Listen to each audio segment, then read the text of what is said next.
എല്ലാവർക്കും നമസ്കാരം. ഇന്ന് നമ്മുടെ കൂടെ ഒരു സ്പെഷ്യൽ ഗസ്റ്റാണ് ഉള്ളത്. നമ്മുടെ ഇന്ത്യയുടെ അഭിമാനമായ അല്ലെങ്കിൽ ധീര വനിതയായ നമ്മുടെ സൈനബ ചേച്ചിയുടെ കൂടെയാണ്. എല്ലാവരും കണ്ട ന്യൂസാണ്. അത്ഭുതം തന്നെയാണ്. നമ്മുടെ കരുനാഗപ്പള്ളി റെയിൽവേ സ്റ്റേഷനിലെ ജോലി ചെയ്യുന്നിടയ്ക്ക് റെയിൽവേ ട്രാക്കിൽ വിള്ളൽ കണ്ടു. അത് ഓടിച്ചെന്ന് അവിടെ ഉദ്യോഗസ്ഥന്മാരെ അറിയിച്ചു. അതാണ് സൈനബ ചേച്ചി.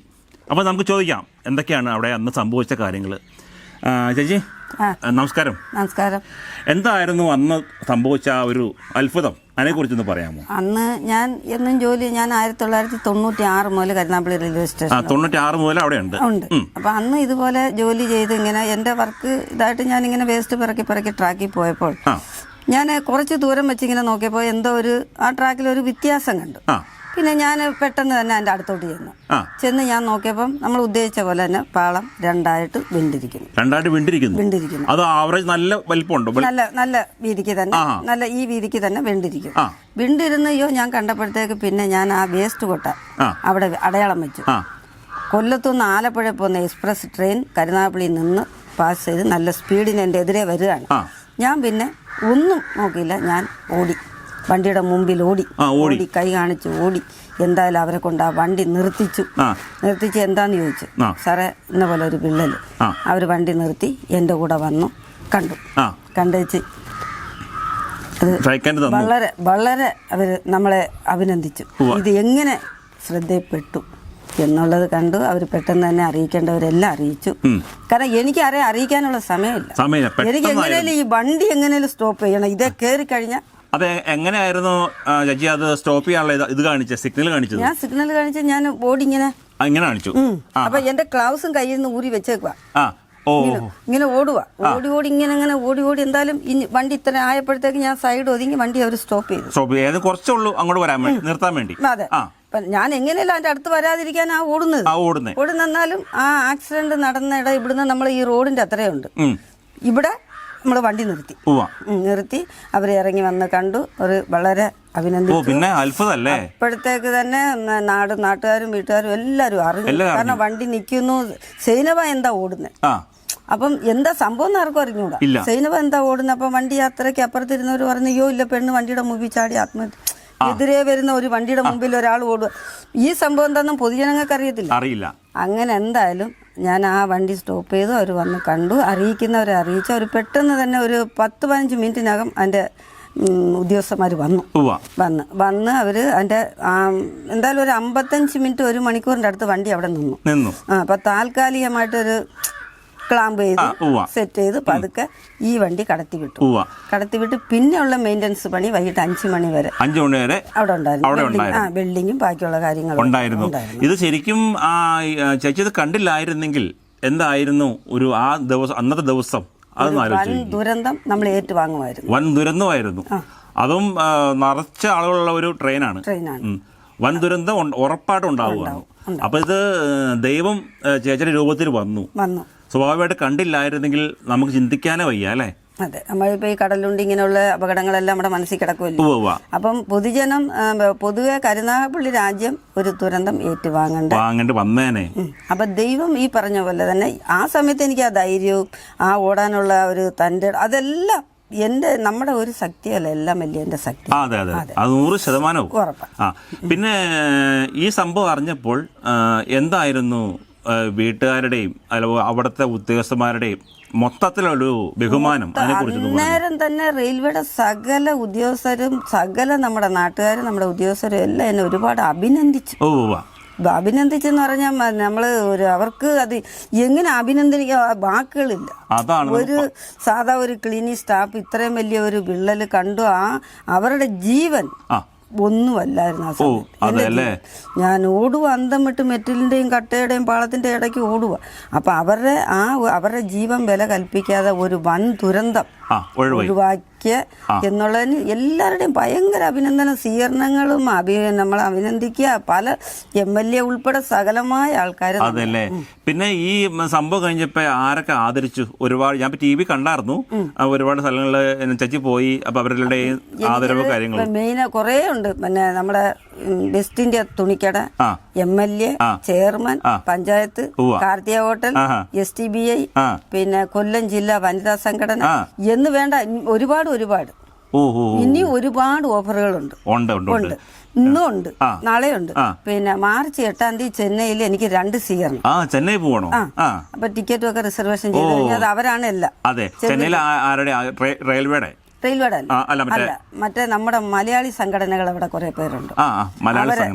അവരെല്ലാരും കൂടെ ആദരിക്കുന്നു. പിന്നെ അവിടുത്തെ പിന്നെ വനിതാ പോലീസിന്റെ ഒരു ആദരവ്, അങ്ങനെ 2 ആദരവ് ചെന്നൈ പറഞ്ഞിരിക്കുന്നു. മാർച്ച് 8-ാം തീയതി ഞാൻ അവിടെ പോകും. മാർച്ച് 8-ാം തീയതി ചെന്നൈ പോകുന്നു. പിന്നെ റെയിൽവേയുടെ അവര് എന്താ പറഞ്ഞേ? അവര് എല്ലാം നല്ല അഭിപ്രായങ്ങളും അഭിനന്ദനങ്ങളും എല്ലാം അവർ പറയുന്നുണ്ട്. എല്ലാ റെയിൽവേയുടെ എല്ലാ ഡിപ്പാർട്ട്മെന്റും നമുക്ക് വേണ്ടി നല്ല ഒരു മൂവ്മെന്റ് ആണ് അവർ. അതല്ലേ. അപ്പൊ ചേച്ചിക്ക് വേണ്ടി ആദരവ് ഇങ്ങനെ വെയിറ്റ് ചെയ്യാണ്. എവിടെ ഒരു സ്ഥലത്ത് ഇങ്ങനെ പോയിക്കൊണ്ടിരിക്കുന്നു. ഇന്ന് രാവിലെ 6 മണിക്ക് എന്നെ കൊണ്ടുപോയി. ഞാൻ പിന്നെ 9 മണിക്കാണ് വന്നത്. അതല്ലേ. എന്റെ ഇവിടെ മൂവാറ്റുപുഴയാണ്. ഈ സംഭവം അറിഞ്ഞപ്പോ എനിക്ക് അന്ന് വരാൻ പറ്റില്ല. അതാണ് ഞാൻ രണ്ടും കൽപ്പിച്ചെങ്കിൽ പോരും. അതെ, എന്നാലേ ചേച്ചിനെ കാണണം, അഭിനന്ദനങ്ങൾ പറയണം എന്നോർത്ത് പോകുന്നതാണ്. എന്താണ് ഈ ഒരു വലിയ അത്ഭുതം, ഈ ഒരു സംഭവം നടന്ന ശേഷം വലിയൊരു കാര്യമാണല്ലോ ഞാൻ ചെയ്തത് എന്ന ആ ഒരു തോന്നുന്ന ശേഷം എന്താണ് തോന്നിയത് മനസ്സിൽ? എനിക്ക് ഭയങ്കര ഒരു സന്തോഷം. കാരണം നമ്മൾ ജീവിച്ചിരിക്കുമ്പോൾ നമ്മളാൽ കഴിയുന്ന ഒരു സഹായം ഒരു വ്യക്തിക്ക്, സാമ്പത്തികമല്ല, നമ്മളാൽ കഴിയുന്ന ഒരു ആപത്തിൽ നിന്ന് രക്ഷിക്കുകയോ അല്ലെ ഒന്ന് വീഴുമ്പോൾ ഒന്ന് പൊക്കിയെടുക്കുകയോ അങ്ങനെയൊക്കെയുള്ള മനസ്ഥിതിയാണ്. അപ്പൊ ഇത് ആ ഒരു സന്തോഷം എനിക്കുണ്ട്. മക്കളും അതിനെ അഭിപ്രായം പറയുന്നുണ്ട്. കാരണം ഇങ്ങനെ ഒരു അപകടം ഒഴിവായി, 2 ജീവൻ രക്ഷപ്പെട്ടു എന്നുള്ള ഒരു സന്തോഷം മക്കൾക്കും ഉണ്ട്. പിന്നെ അവർക്ക് ഇങ്ങനെ ഒരു സങ്കടമുണ്ട്, ഉമ്മ ഈ ഓട്ടോ ഓടി എവിടെയെങ്കിലും വീണ് പറഞ്ഞ് എന്തെങ്കിലും സംഭവിച്ചു പോയി ഞങ്ങൾക്ക് ഉമ്മ ഇല്ലാതാവും. അങ്ങനെ ഒരു സങ്കടം ഉണ്ടെങ്കിൽ അവർക്ക് ഈ ഒരു സന്തോഷം അവർക്കുണ്ട്. ഉമ്മ ഇങ്ങനെ ഒരു നല്ല കാര്യം ചെയ്യും. ഇപ്പൊ ആരൊക്കെയാ വീട്ടിലുള്ള? വീട്ടില് 4 മക്കള്, ഹസ്ബൻഡ്, ഞങ്ങള്. ഹസ്ബൻഡ് ജോലിയാണോ? ജോലി എന്റെ കൂടെ റെയിൽവേ സ്റ്റേഷനിൽ സഹായിക്കാൻ വരും. പിന്നെ കൂലി വേലക്കെല്ലാം. മക്കള് പഠിക്കണോ? പഠിക്കാം. അതല്ലേ. അവർക്ക് ഭയങ്കര സന്തോഷമായിരിക്കും, ഒന്നും പറയാനില്ല. ഭയങ്കര എന്ന് പറയാ ഭയങ്കര സന്തോഷം. പിന്നെ എനിക്ക് അതിൽ വലിയ സന്തോഷം. നമ്മളാൽ ഇത്രയും ഒരു അത് നമ്മുടെ കഴിവല്ല, എല്ലാം വലിയ നമുക്ക് ശക്തി. അതാണ്. ഇപ്പൊ ഞാൻ പോരുന്നവരേക്ക് ചോദിച്ചു ചേച്ചി വീട്, അപ്പൊ കറക്റ്റ് പറഞ്ഞു തന്നു. അപ്പൊ അതാണ് ആ ഒരു ഇത് എന്ന് പറഞ്ഞാൽ നമ്മൾ മൂഡ് ഔട്ട് ആയിട്ട് വരത്തില്ല, എല്ലാവരുമായിട്ട് സഹകരണം. ഈ വണ്ടി 10,000 പേര് യാത്ര ചെയ്യുന്ന റെയിൽവേ സ്റ്റേഷൻ, എല്ലാവരുമായിട്ട് നമ്മള് മിണ്ടാതെ പിടിക്കാൻ പോകത്തില്ല. ഏതുണ്ട് അയ്യോ വണ്ടി കിട്ടിയില്ലയോ, അയ്യോ ടിക്കറ്റ് എടുത്തില്ലയോ, അയ്യോ അങ്ങനെ അങ്ങ് എല്ലാവരും ഇങ്ങനെ സന്തോഷമായിട്ട് നോക്കിക്കുവാണ് ചില വാക്കുകൾ കേൾക്കാൻ വേണ്ടി. അപ്പോൾ ഇന്ത്യൻ ജനതയുടെ പേരിലും എൻ്റെ പേരിലും 1000 അഭിനന്ദനങ്ങൾ കേട്ടോ. എത്ര പറഞ്ഞാലും മതിയാവില്ല, കാരണം ഇതൊക്കെ ഒരു അത്ഭുതം തന്നെയാണ് അല്ലേ. അപ്പോൾ ഇത്രയും കാര്യങ്ങൾ എല്ലാവരുമായിട്ട് ഷെയർ ചെയ്തതിൽ ഒരുപാട് സന്തോഷം കേട്ടോ. ഓക്കെ. ഈ കാണുന്ന ട്രാക്കാണ് വിണ്ട് 2ആയിട്ട് പൊട്ടിയിരുന്നത്. എല്ലാവരും ഒന്ന് ആലോചിച്ച് നോക്കി. ശരിക്കും ദൈവനമ്പുരാനല്ലേ ഇവിടെ പ്രത്യക്ഷപ്പെട്ടത്. ഇതുണ്ടോ, ഇതാണ് ഇവിടെ ഇപ്പോൾ ഓക്കെ ആക്കി.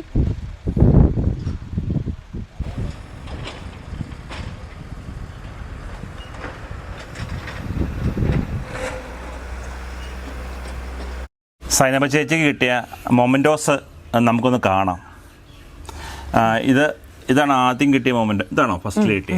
ഇതാണ് ഫസ്റ്റിൽ കിട്ടിയ മൊമെൻറ്റോ. കണ്ടോ, എല്ലാവരും കണ്ടോ? ഇത് വെറ്റ്സ് ഇന്ത്യയുടെ സ്നേഹോപകാരം. ഇതാണ് അടുത്ത അംഗീകാരം. ഇതുണ്ടോ, അടുത്ത അംഗീകാരം. ഇത് അടുത്തത്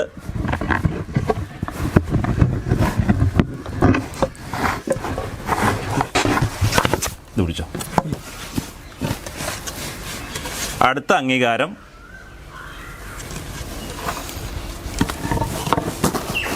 ഇതേ അടുത്തത്.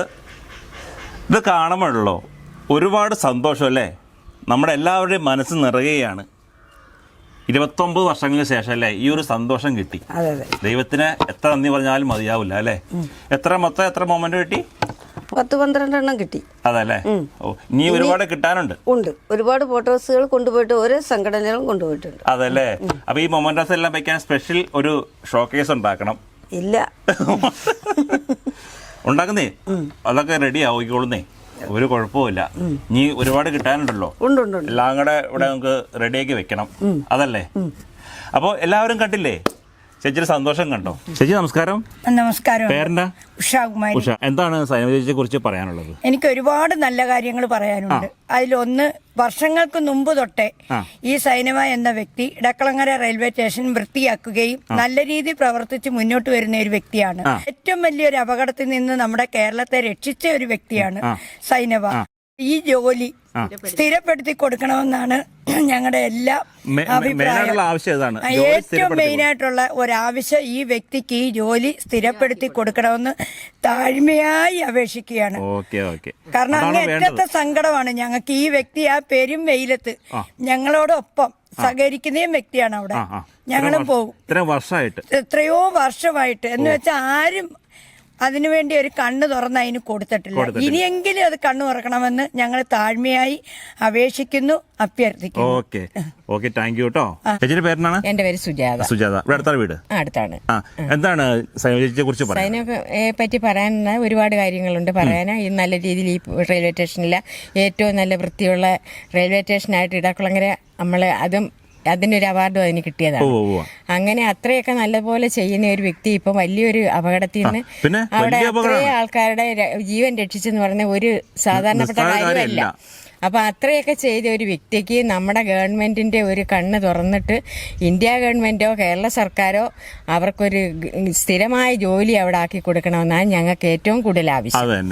ഞങ്ങൾ ഈ തൊടിയൂർ പഞ്ചായത്തിലും ഇവിടെയൊക്കെ ആദരിച്ചെന്ന് പറഞ്ഞപ്പോഴും ഞങ്ങൾ രണ്ടുപേരും പറഞ്ഞ ഒറ്റ വാചകം ഈ ഒരു കാര്യമേ ഉള്ളൂ, ഈ ജോലി അതിന് സ്ഥിരപ്പെടും. ഇപ്പം സാറ് തന്നെ വന്ന് കണ്ടല്ലോ ഇവരുടെ ഒരു അവസ്ഥ.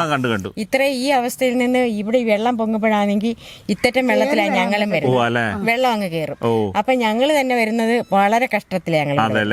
അപ്പൊ അത്രയും കഷ്ടപ്പാട് ഇവിടെ ജീവിക്കുന്ന ഒരു വ്യക്തിയെ ഇത്രയും വർഷം ചെയ്തെങ്കിലും അവർക്കൊന്നും നേടാനുണ്ടായിട്ടില്ല. പിന്നെ ഇപ്പം ഇങ്ങനൊരു ഭാഗ്യം ദൈവം തെളിച്ചു കൊടുത്തയാണോ എന്നുള്ളത് വൻ ഭാഗ്യമായിട്ടേ ഞാൻ കരുതുന്നു.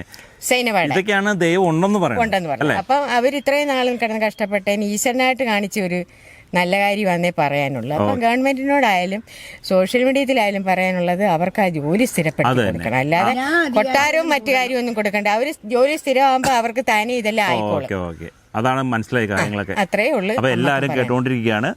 അപ്പൊ എല്ലാരും നടക്കും എന്ന് വിശ്വാസമുണ്ട്. ഈ തൊടിയൂർ പഞ്ചായത്തിന് സൈനബയ്ക്ക് ഈ ജോലി സ്ഥിരപ്പെടുവാണെങ്കിൽ തൊടിയൂർ പഞ്ചായത്തിന് ഞങ്ങൾക്ക് എല്ലാം അതിയായ സന്തോഷമാണ്. അപ്പോൾ ഇത്രയും കാര്യം സംസാരിച്ചതിന് ഒരുപാട് സന്തോഷം. ഇതാണ് സൈനബ ചേച്ചിയുടെ വീട്. റെയിൽവേ സ്റ്റേഷൻ്റെ അടുത്ത് തന്നെയാണ് കേട്ടോ. നല്ല സൗകര്യമാണ് ജോലിക്ക് പോകാനൊക്കെ. നല്ല തണുപ്പാണ് ഇവിടെ. പുറയിൽ വാഴത്തോട്ടമുണ്ട്, ചുറ്റും മരങ്ങളാണ്. ഇപ്പം എത്ര വർഷമായി ഇവിടെ വന്നിട്ട്? 30 വർഷമായി അല്ലേ? ഇവിടെ വന്നിട്ട് 30 വർഷമായി. ഇങ്ങനെ ആളെ പരിചയപ്പെടാൻ പറ്റിയതിൽ ഒരുപാട് സന്തോഷം. ചേച്ചിയെ കണ്ടു, സംസാരിച്ചു. ആദ്യം പറഞ്ഞതുപോലെ ഒരുപാട് സന്തോഷം. ചേച്ചിക്ക് എല്ലാവിധ അനുഗ്രഹങ്ങളും ആശംസകളും നേരുന്നു. ദൈവം എപ്പോഴും കൂടെ ഉണ്ടാകും. അപ്പോൾ നമുക്കിനി അടുത്ത വീഡിയോയിൽ കാണാം. Okay, bye bye.